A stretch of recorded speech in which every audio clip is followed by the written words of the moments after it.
Hey everyone, Ryan here, Rhino Racing, back with a special video to cover a really special topic that I love, and that's getting people into racing and what it takes to get into racing.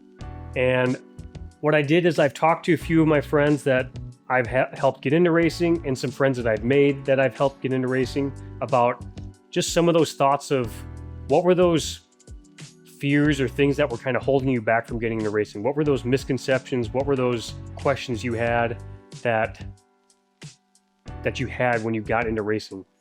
And there were two big things that came up consistently when I talked to people. So I wanted to cover those today. So the first thing is people thinking that they need to be at the top end of advanced group, clicking off, the fastest people in the group, clicking off lap record pace in order to be ready to race. And that's just simply not true. You do not need to be at the top end of the advanced group in order to be ready to race. The biggest things that you need, in my opinion, to get ready to race is you need to be a good rider. And by that, I mean you need to be consistent, you need to be smooth, and you need to be predictable. Those are the big things.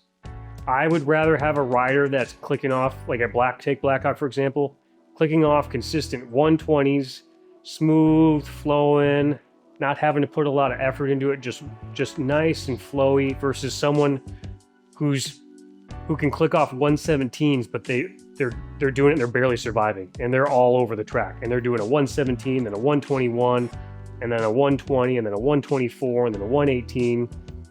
That's not what we want. Just need to be smooth and consistent. That's the biggest thing. Because I know a lot of people's fear going along with that is, well, I'm just going to get in the way. I'm too slow.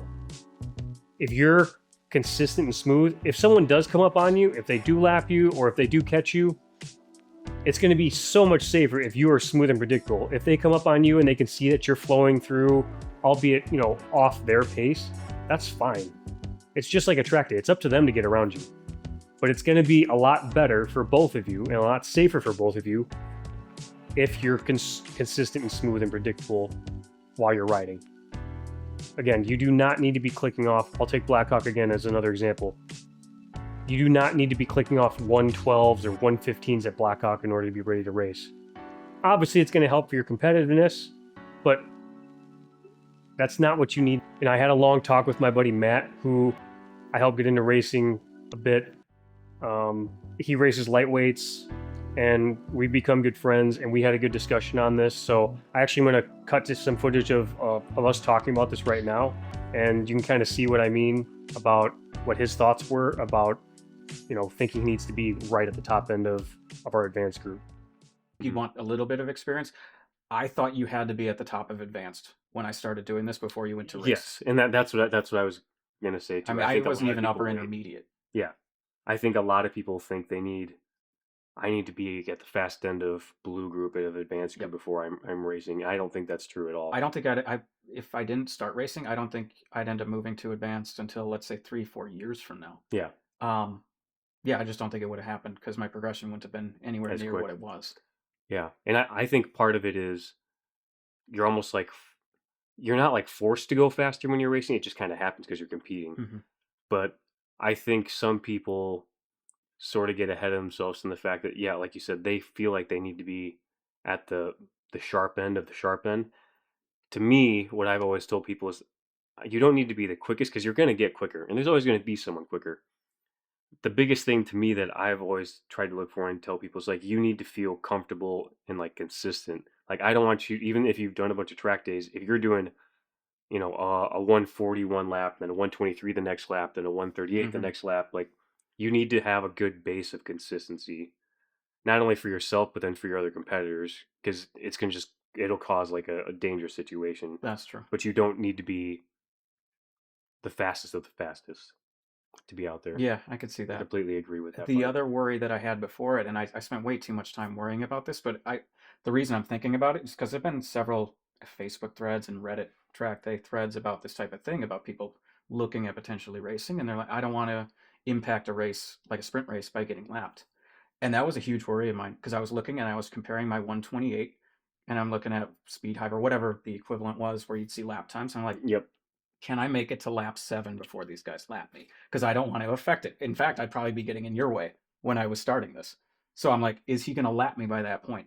Turns out that doesn't matter. They're going to get by you so fast as long as you're smooth, like you were just saying. Yeah. If you're running the 140 and then the 120, that's a big problem. If you're consistently at 128, they already know where they're going to pass you. Yeah. And it happens so fast. I mean, my first GTL race, I got lapped by Green 86 3 times. And it scared me to be in the same field as him because I saw that name and I went, oh my God, I got to go against this professional type. It's so much easier to get passed by him than other people. Yeah. It's in an instant. Because by the time you realize they're there, they're gone. Yep. And I don't feel like I've ever impacted a race in that regard. And if it is going to impact a race, everybody knows that there's other competitors on here. This is a potential variable. That's part of racing. Yep. I wasn't thinking that before I was getting started. I was like, I just don't want to screw up somebody else's day. Right. Dude, if you're consistent, like you mentioned, just get out there. Yep. So as you could see, Matt had those same kind of thoughts. I'm sure many of you have had, or you've heard people say that. I think, oh yeah, I need to be really in the advanced group at least before I'm ready to race. And that's not true. I mean, Matt jumped in, not in the advanced group yet in doing track days, but he was a smooth, consistent rider. He had a nice level head and he had a good approach to it. And he's become a really good proficient racer now. So if you're thinking about getting into racing, if that's something you don't think you have right now, that's something I would definitely encourage you to work on because it's going to make things, again, more fun for you, more safe for you, and more fun and more safe for your fellow competitors as well. Now, the second topic is dealing more with the logistics.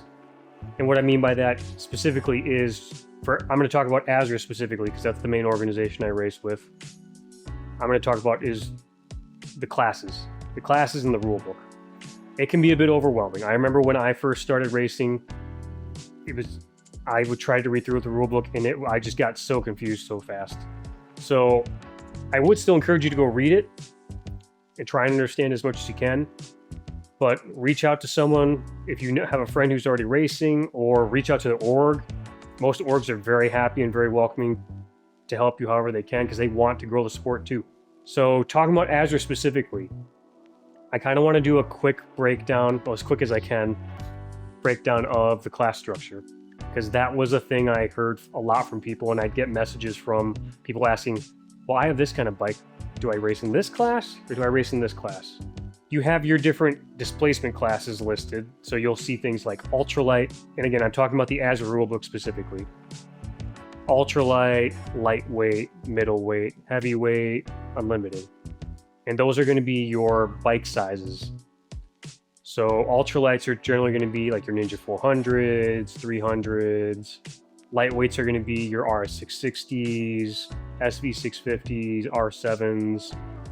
Middleweights are going to be all your 600s, or as we jokingly call them, the meat grinder class. So 600s, R6s, Gixxer 600s, ZX6Rs. And then heavyweight was originally designed as like a class for 750s, but right now it's really just another middleweight class. So if you have a 600, you could race in middleweight or heavyweight.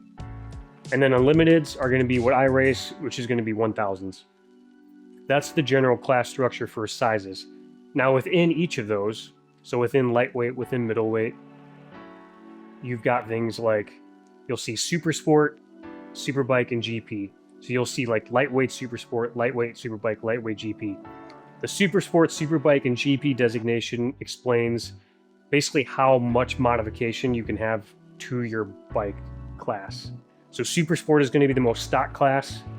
Superbike allows for more modifications, and GP allows for the most. It's the most open as far as modifications go.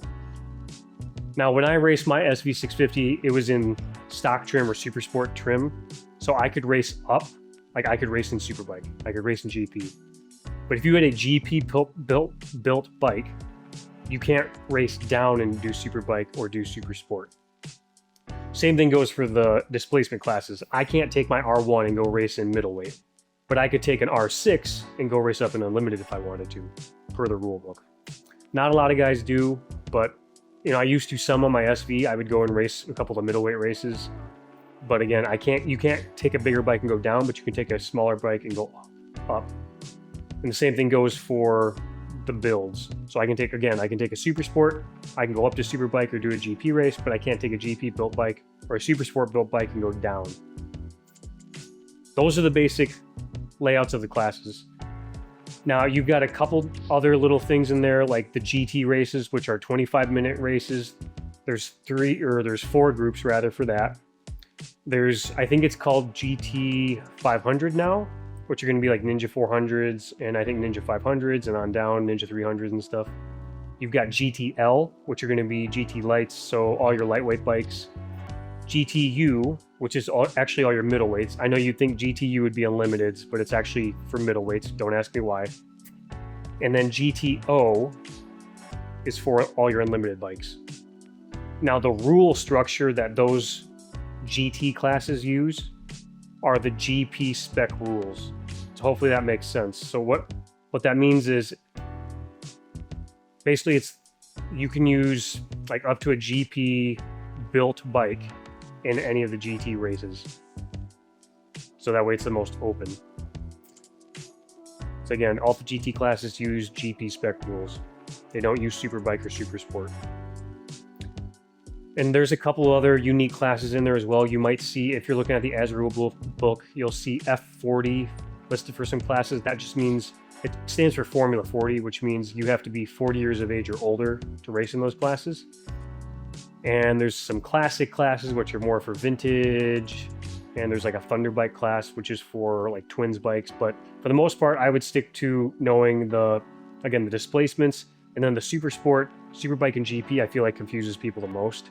I think people kind of understand, again, lightweight, middleweight GP, or middleweight, not GP, lightweight, middleweight, unlimited, that kind of thing. But the Super Sport, Superbike, GP can throw people off, at least in my experience.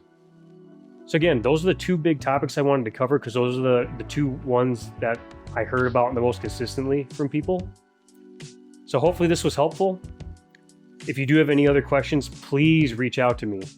Again, I absolutely love helping get people in this sport. And I've got a nice 10x20 canopy. If you want to come pit with me for a weekend to get your race license, let me know. I'd be happy to do it. That's what I've done with everyone that I've helped for the most part so far. And that's what I love doing the most. And I think it just works the best because you're kind of with someone who has some experience. I'm pitted with a bunch of friends who are all very welcoming. We've all got experience, varying levels of experience racing. So you can get some different perspectives and we're all there to help. We want to grow the sport too. That's why we're all there. We're all there to have fun and we want to, it's more fun the more people we have.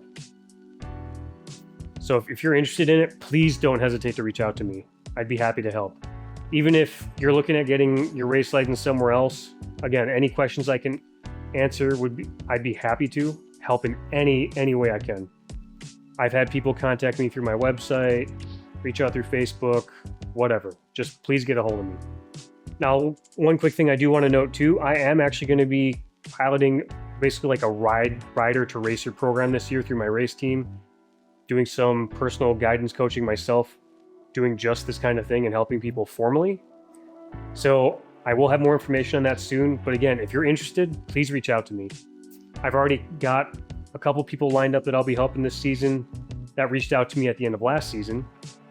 But the more the merrier. Like I said, if you want to come pit with me for a weekend, I'd love to have you. I'd love to get more people into the sport because, again, I love the sport and I love growing it and I love helping people. So that's all I've got for right now. Again, I hope this video was helpful. If you have questions on other topics or you're curious about any other things that people said, let me know. I'm thinking what I might do is actually do kind of a roundtable discussion with some friends who are in racing at varying different experience levels just to get some different perspectives that people might be interested in. If you think that'd be cool, let me know. That's all I've got for now. Stay tuned for more, and thanks for checking out the video.